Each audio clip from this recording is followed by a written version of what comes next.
ကျမသူ့ကိုနေ့စဉ်နေ့တိုင်းချစ်ကြောင်းဝန်ခံပြောနေခဲ့တယ်။သူဘယ်တော့မှမတုံ့ပြန်ပေမဲ့ကျမအခွင့်အရေးရသမျှသူ့နဲ့ပိုနီးကပ်ဖို့ဆက်ရှာနေခဲ့တယ်။နေ့စဉ်ဝန်ခံစကားလေ့ကျင့်တဲ့ချစ်စာတစ်စောင်ကိုမရေမတွက်နိုင်အောင်ပြန်ရေးခဲ့တယ်။အတန်းဖော်တွေကျမကိုနောက်ပြောင်ကြတယ်။အတန်းနဲ့အကောင်းဆုံးကျောင်းသားကအဆင့်နှိမ်ဆုံးကျောင်းသားကိုဘယ်တော့မှမကြိုက်ဘူးလို့ပြောကြတယ်။ဒါပေမဲ့ကျမဂရုမစိုက်ဘူး။အဲ့ဒီအစားတခြားမိန်းကလေးတွေကိုစိုက်ကြည့်နေခဲ့တယ်။သူတို့အိမ်စည်းမှုကူညီပေးနေတာတွေ့တိုင်းမနာလိုစိတ်ဖြစ်မိတယ်။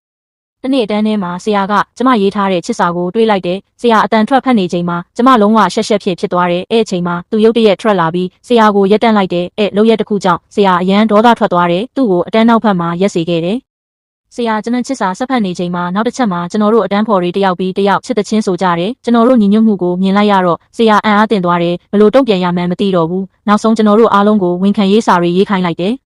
သူပုံစံကောင်းចောင်းသားဖြစ်နေပေမဲ့သူ့ဝန်ခံရေးစာအရန်ဆိုးရွားနေတယ်။ဒါကိုမြင်လိုက်တော့ကျမသူ့ကိုကူညီမယ်လို့ကမ်းလှမ်းလိုက်တယ်။မမျှော်လင့်ပဲသူကျမကိုညှင်းပယ်လိုက်တယ်။သူနဲ့အချိန်ပိုပြီးဖြုံးချင်လို့ကျမအတန်းကောင်းဆောင်အရွေးခံဖို့ဆုံးဖြတ်လိုက်တယ်။တငယ်ချင်းတွေကျမမဲဆွယ်စကားလေ့ကျင့်ပေးကြတယ်။မကြခင်ကျွန်တော်တို့ပျော်ပျော်ရွှင်ရွှင်ဆော့ကစားနေကြတယ်။သူဒီတစ်ခုလုံးမြင်နေခဲ့တယ်။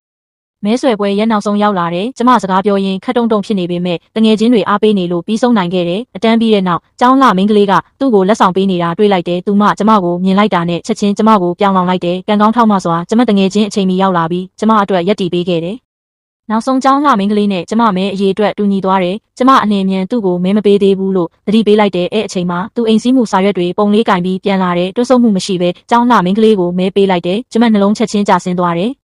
အတန်းပြီးရဲ့နောက်ကျမသူ့နောက်လိုက်ပြီးဘာကြောင့်လဲလို့မေးတယ်။သူရိုးရိုးသားသားကျမရဲ့ယာတို့အတွက်မတင်တော်ဘူးလို့ပြောတယ်။ဒေါသထွက်သွားပြီးကျမသူ့ခြေထောက်ကိုကန်လိုက်ပြီးပြေးထွက်သွားခဲ့တယ်။အဲ့ဒီကစပြီးကျွန်တော်တို့တွေ့ရင်နှစ်ယောက်လုံးစကားတစ်လုံးမှမပြောကြတော့ဘူး။ကျွန်တော်တို့အေးဆက်တဲ့အခြေအနေတစ်ခုတည်းရောက်သွားပုံရတယ်။